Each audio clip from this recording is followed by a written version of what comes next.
किसी ने बहुत ही शानदार बात कही है कि आईने की कीमत भले ही हीरे से लाख गुना कम हो, पर इतना तो तय है, हीरा पहनने के बाद लोग आईना ही ढूंढते हैं। नमस्ते दोस्तों, साहित्य सरगम चैनल पर आपका स्वागत है।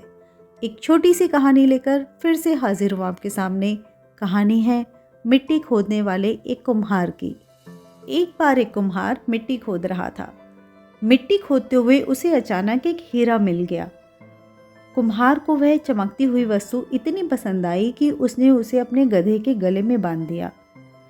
एक दिन एक बनिए की नज़र गधे के गले में बंधे उस हीरे पर पड़ गई और कुम्हार से उसने उसका मूल्य पूछा। कुम्हार ने कहा, 1.25 सेर गुड़।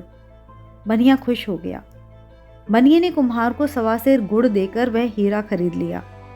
बनिए ने भी उस हीरे को एक चमकीला पत्थर ही समझा था और अपने तराजू की शोभा बढ़ाने के लिए तराजू की डंडी में बांध दिया। एक दिन एक जौहरी बनिए की दुकान पर कुछ सामान लेने के लिए गया और उसकी नज़र उस तराजू पर पड़ गई जिस पर वह हीरा बंधा हुआ था। जौहरी ने बनिए से उसका दाम पूछा। बनिए ने कहा, 5 रुपए। जौहरी कंजूस व लालची था। हीरे का मूल्य केवल 5 रुपए सुनकर वह समझ गया कि बनिया इस कीमती हीरे को एक साधारण पत्थर का टुकड़ा समझ रहा है। वह उससे मोल भाव करने लगा कि 5 नहीं, 4 रुपए ले लो। बनिए ने मना कर दिया क्योंकि 4 रुपए का 1.25 सेर गुड़ देकर उसने वह पत्थर खरीदा था। जौहरी ने सोचा, इतनी जल्दी भी क्या है, कल आकर फिर कहूँगा। यदि नहीं मानेगा तो 5 रुपए देकर खरीद लूँगा। संयोग से 2 घंटे बाद एक दूसरा जौहरी कुछ ज़रूरी सामान खरीदने के लिए उसी बनिए की दुकान पर आया। तराजू पर बंधे हीरे को देखकर वह चौंक गया।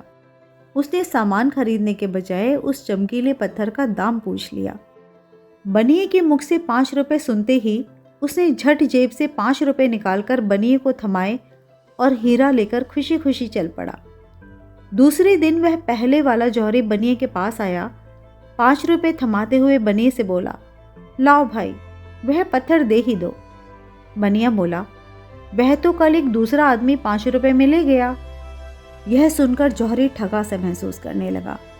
अपना गम कम करने के लिए उसने बनिए से बोला, अरे मूर्ख, वह कोई साधारण पत्थर नहीं, 1 लाख रुपए कीमत का हीरा था। बनिया बोला, मुझसे बड़े मूर्ख तो तुम हो। मेरी दृष्टि में तो वह साधारण पत्थर का टुकड़ा ही था जिसकी कीमत मैंने 4 रुपए मूल्य के 1.25 सेर गुड़ देकर चुकाई थी। पर तुम जानते हुए भी 1 लाख रुपए की कीमत का वह पत्थर 5 रुपए में भी नहीं खरीद सके। दोस्तों, अच्छे अवसर हम सभी के जीवन में आते हैं, लेकिन अवसर का लाभ वही लोग उठा पाते हैं जो अवसरों को पहचानने की क्षमता रखते हैं। अवसर की सही परख नहीं करेंगे तो जीवन भर पछताना पड़ सकता है। आपने सुना भी होगा, किस्मत हर किसी का दरवाज़ा खटखटाती है, मगर उस दस्तक की आवाज़ किसी किसी को ही सुनाई देती है। कहानी सुनने के लिए आप सभी का बहुत बहुत धन्यवाद। जल्द मिलूंगी एक नई कहानी के साथ। तब तक स्वस्थ रहिए, मस्त रहिए, व्यस्त रहिए, जहाँ भी रहिए खुशियाँ बिखेर दीजिए।